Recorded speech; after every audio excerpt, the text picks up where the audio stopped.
Good morning, good morning. We are in our tarot study of the Lovers. This is the original Rider-Waite version, which I love. Let me close that out. Boop. Okay, this is the Tarot of the Abyss. Tarot of the Abyss. My mind went blank.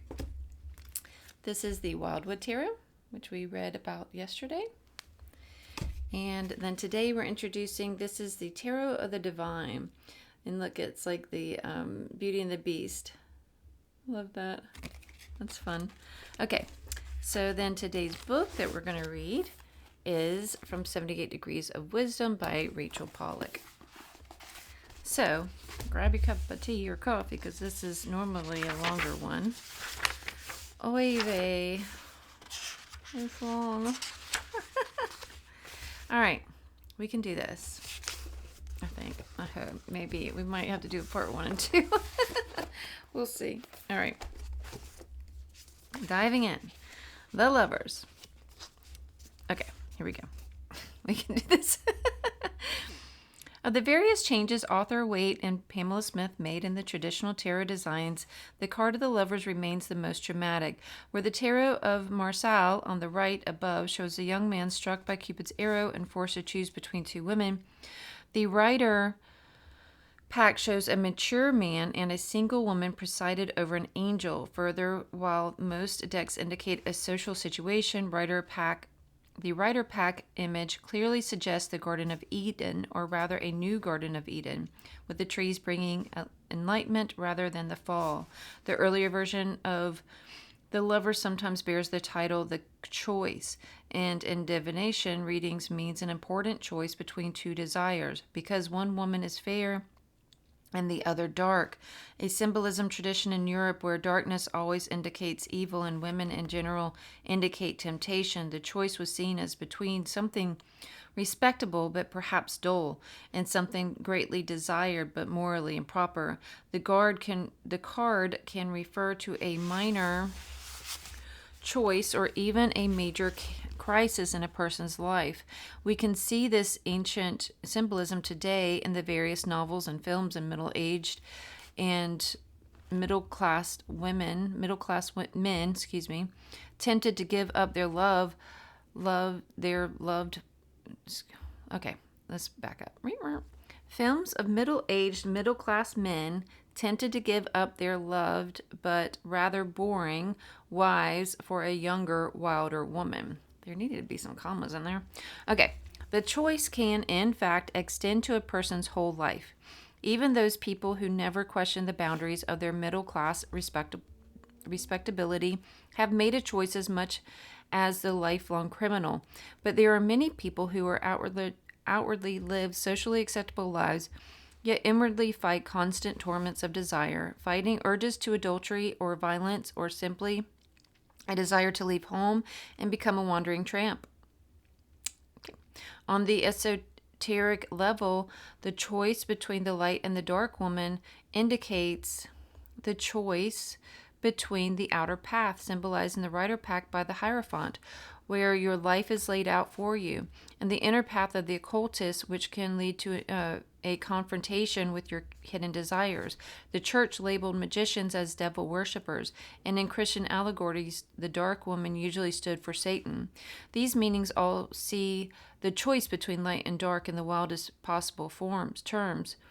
In the context of the first line of the trumps, we can see it in a much more specific way, that of the first real choice a person makes independently of his or her parents.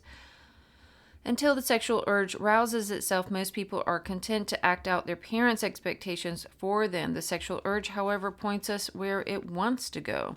As a result, we begin to break away in other areas as well. It is very rare that the partners of our parents would choose for us are the ones we would choose for ourselves. If the difference is too extreme or the parents too controlling, then the person can face a painful choice. Paul Douglas has commented that the dark-haired woman who appears much older is the boy's mother. The choice is whether to stay under... I don't know where... Maybe that's a dark... I don't know. Anyway, Okay. Whether to stay under her protection or strike out on his own, those who believe with Freud that a boy's first desire is directed towards his mother will see here a classic Oedipal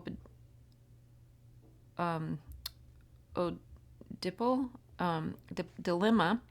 One part of the personality wishes to maintain a hidden fantasy life of a union with the mother, while another wishes to find true love in the reality of the boy's own generation. But we do not have to accept the Freudian doctrine to see the wider implications of this choice. And I don't know, so I'm trying to figure out, because this Lover's card is definitely not two women, and neither is the card that they show in here, I don't believe. But maybe it is. Maybe that's a woman from that deck. Okay. All right, let's keep going.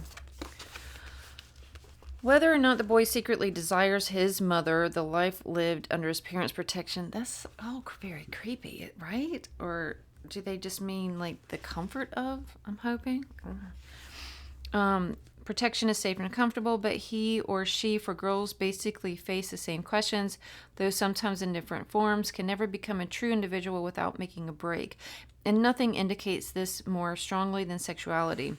Therefore, the traditional version of the Lovers represents adolescence. Not only does the sexuality emerge at this time, but also intellectual and moral independence. Cards 3, 4, and 5 represented us as shaped by the great forces of nature, society, and parents. And card 6, the Lovers, the individual emerges a true personality with its own ideas, purposes, able to make important choices based not on parental orders, but on its own assessment of desires and responsibilities. These meanings belong to the card's traditional structure. In designing his own version of the Lover's Weight, address a different question. What functions do sex and love ultimately serve in a person's life, and what deep meanings can we find in the powerful drama of two people joining their hearts and bodies? Weight called his picture the card of human love, here exhibited as a part of the way, the truth, and the life. The sexual drive leads us away from isolation. It pushes us to form vital relationships with other people, and finally opens the way to love. Through love, we not only achieve a unity with someone else, but we are given a glimpse of the greater meanings and deeper significance of life. In love, we give up part of that ego control, which isolates us not only from other people, but from life itself. Therefore, the angel appears above the man's and woman's heads, a vision unobtainable to each person individually, but glimpsed by both of them together. Religion, philosophy, and art have always seized on the symbolism of male and female as representing duality. We have already seen this idea reflected in the magician and in the high priestess, as well as the empress and the emperor. The symbolism here is reinforced by the fact that the tree of life, with its magician-like flames, stands behind man, while the tree of knowledge, entwined with this serpent, symbol not of evil but of unconscious wisdom, stands behind the woman. The angel unites the two principles. In traditional teachings, men and women are held to contain within their bodies separate life principles. Through physical love, these principles join together. Occultists, however, have always recognized both these elements within self. Today, we hear many people say that everyone contains both male and female qualities. Usually, however, they are referring to the vague ideas of social behavior, such as aggression and gentleness. When male and female were seen as opposite in their deepest natures, the occultist view was much more radical. One way of describing the goal of the major arcana is to say it brings out and unites the male and female principles. Therefore, in many decks, the dancer in the world is a my tongue sometimes, hermaphrodite. Okay. According to Kabbalists and Hermetic philosophers, all humanity, and indeed even the deity, was originally hermaphroditic.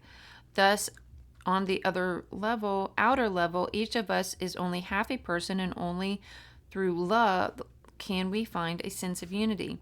We find the same idea in Plato, but with an interesting variation. One of the Platonic myths states that humans were originally double creatures, but of three kinds: male female, male male, and female female. Believing that humans possess too much power, Zeus split them in with a thunderbolt, and now each one of us is looking for his or her other half. In contrast to the Jewish and Christian myths, Plato's story gives equal reality to homosexuals.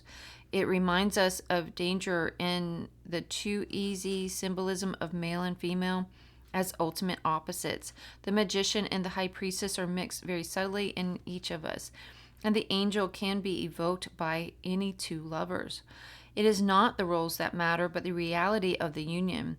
In the usual Christian interpretation, the Genesis, Eve, bears the greater guilt, not only because she ate first, but because her sensuality tempted Adam to fall. Man supposedly was ruled by reason, and women by desire. This split led some Christians to declare that women had no souls.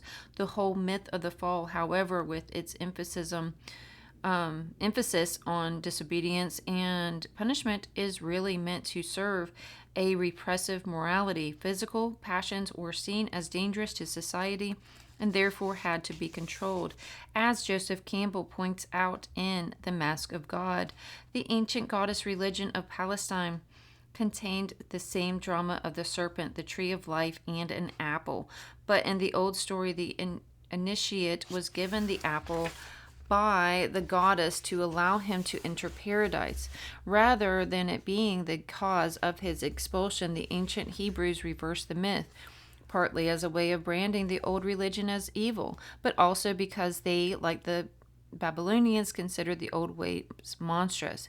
The tarot, however, is the path of liberation. The fear of that Yahweh expresses that human beings will become like us is precisely the tarot's purpose, to fully bring out the divine spark in us and unite it with our conscious selves to end the duality of God and human and make them one.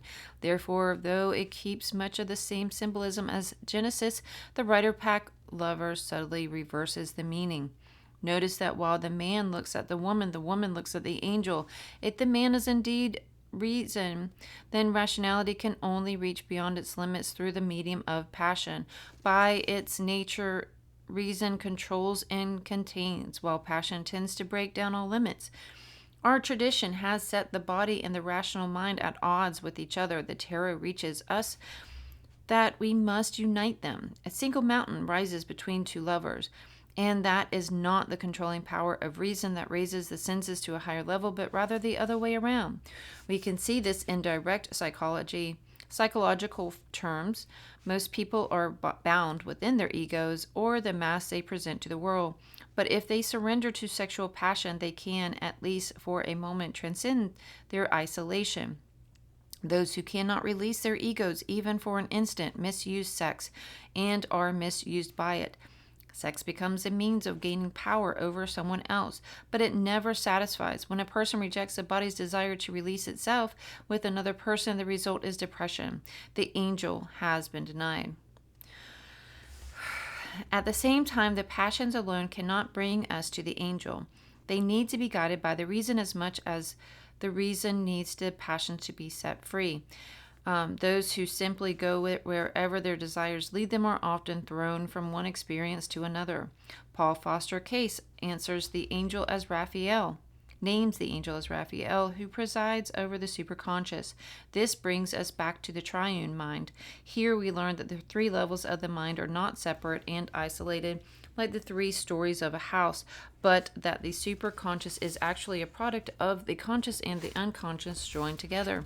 The pathway lies through the unconscious because that is where we find the true energy of life. In fact, the superconscious can be described as the energy of the unconscious brought out and transformed to a higher state. Part of the transformation lies in the consciousness, giving the energy form, direction, and meaning. If in the triangular motif, the two figures below represent the dualities of life, while the larger figure above symbolizes the meditating force between them. Then in Trump 6, the lovers, the mediator is sexual love. When the surrender to it, we experience a glimpse of something greater than ourselves, only a glimpse, and only for a moment. True liberation requires finally a great deal more than the passion, but love can help us see the path and know a little of the joy that waits for us at the end of it. A number of mystics, notably Saint Teresa, have described union with God in terms of sexual ecstasy. The divinatory meanings for the Waite Smith image are straightforward. They refer to the importance of love in a person's life, to a specific lover, very often the marriage of a long relationship.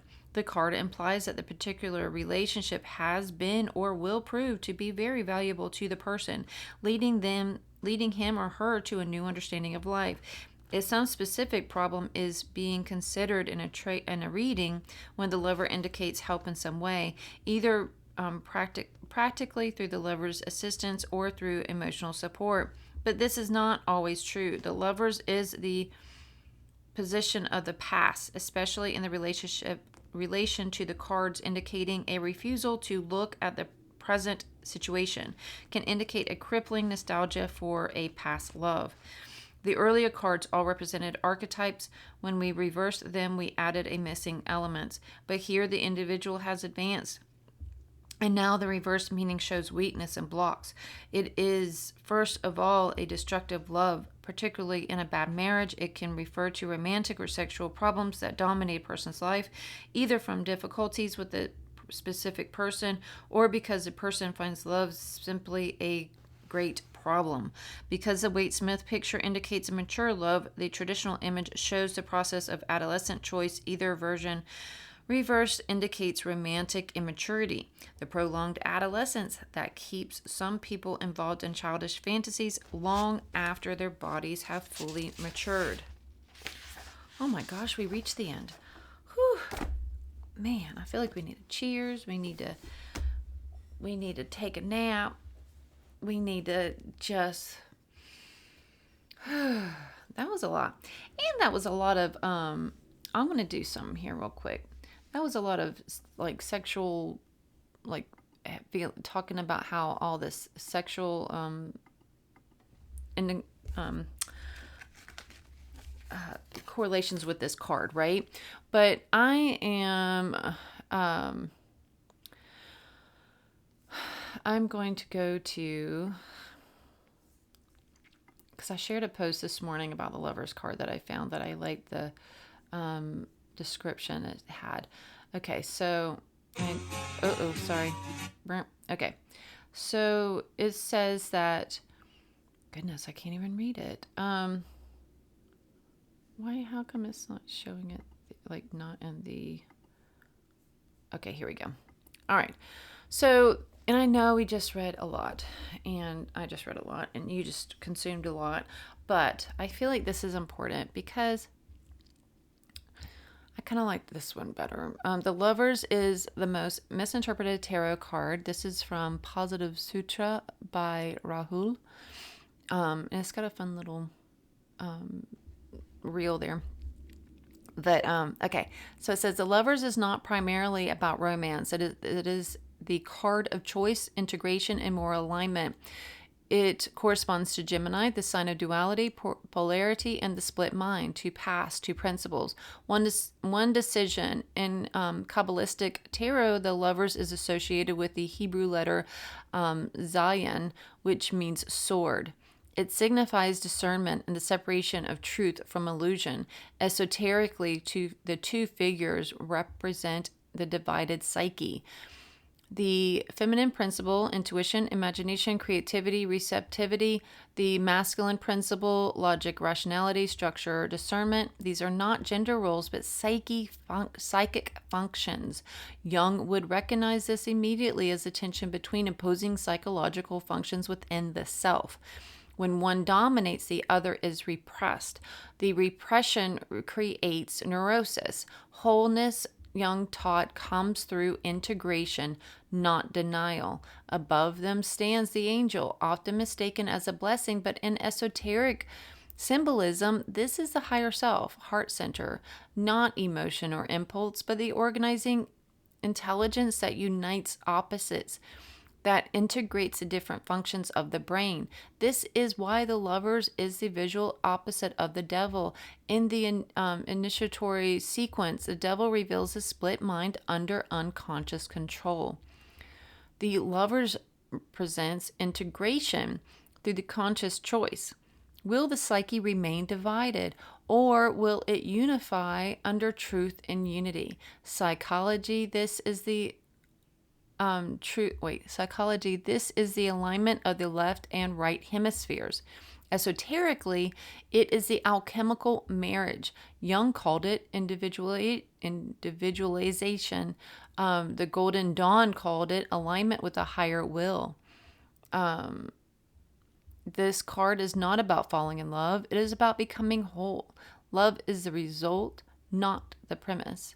So doesn't that then signify, kind of put it towards leaning more towards, it's kind where we could put it in this month being February, that like can we then lean this towards falling in love with ourselves, all parts of ourselves, our shadow self, our self, our creative parts, and our like dorky parts, our parts that like make us trip over the tiniest little crack in the sidewalk. But also able to like paint the most beautiful mural or write the best, like just the cutest little poem or whatever, or cook the best dinner or the best pot of soup, or to be able to come up with just the right advice at the right time, to be able to love both sides of ourselves, the sides that has a short temper, but also the side that, is also just very loving and honoring of herself and her friends and her family. So can't we look at it that way as well? I mean, it felt like this was just, and maybe I just like, I don't know, but it just felt like I didn't fully like bond with this. I'm glad that we read it, but I'm just saying, this is one of the reasons why we read it. I read it a while back, and I felt like, so years ago when I read it, I don't know, I just took it all in as knowledge, and that's what I'm doing this time too. And that's what the whole point of all of this is to take in all of these different viewpoints, to be able to hear and feel and just kind of like pack all those away, like, so that will be in like that little place to where if it comes up in a reading where that needs to all this, you need to relate to this and not to the other that we read, then it's there, right? But in this moment in time, I'm relating more to that shorter version about it being the different parts of ourselves and then coming into kind of merging. It's like this, I feel like that's where we are in this point in our lives right now, is this like bringing, like merging all the parts of ourselves, falling in love with all the parts of ourselves, forgiving all the parts of ourselves, and just like, it's like we are bringing that trine together between all the parts of ourselves and our higher selves, and trying to like merge them all into that like triangle, into that the Trinity, like that divine Trinity. Because it does feel like, I know I feel it, like maybe it's because I'm a Gemini, but it does feel like you're like two halves, like trying to like get these two parts of you to like work together. This like the human and the divine, and that could kind of go, so you could look at it as like your shadow self and all of that, and you could look at it like with your ego self and all the different things. You could look at it, but you could also look at it as your humanity and your divinity, right? We're going to make the man part the humanity, the woman part the divinity, and then bringing and trying to fit those two together and feel okay on this planet. Like, this is like, it's sometimes just living here and living, it just, you feel like you're going to crawl out of your skin. Like, it doesn't feel right. It feels wrong. Doesn't feel like, I don't know, like you just want to rip your skin off. Like, it's like you're not truly like meant for this somehow. I don't know. I know that sounds crazy, but anyway, that's where I'm at. So thank you for being my study buddy and diving in deeper with the Lover's card. And then here again is the card that we are introducing today, which again, this is a good representation too, even though it's the Beauty and the Beast, because we all have that. Like, we can pretend that we don't, but we all have that beastly side, that I will bite your head off if you mess with me kind of thing. Or if you mess with my child or something, or my friends or whatever it is, then, or family, we all have that beastly side, right? We all have that, if you want to call it the shadow side or whatever it is, like however you want to present that. Like, we all have like we all have past, like that could be our past looming over us, right? But we need to start learning to forgive it and love it, right? So this can have a lot of meaning there too. And there's just so much, there's so much goodness with bringing, and then that could be like, there's the duality there too, that could be, it could be the past and the present, bringing those two together to be able to be more present, or like the past and the future to come together to live in the present. So much, right? So much. That's why it's been years and we're still studying, right? But thank you for being my study buddy. Much love.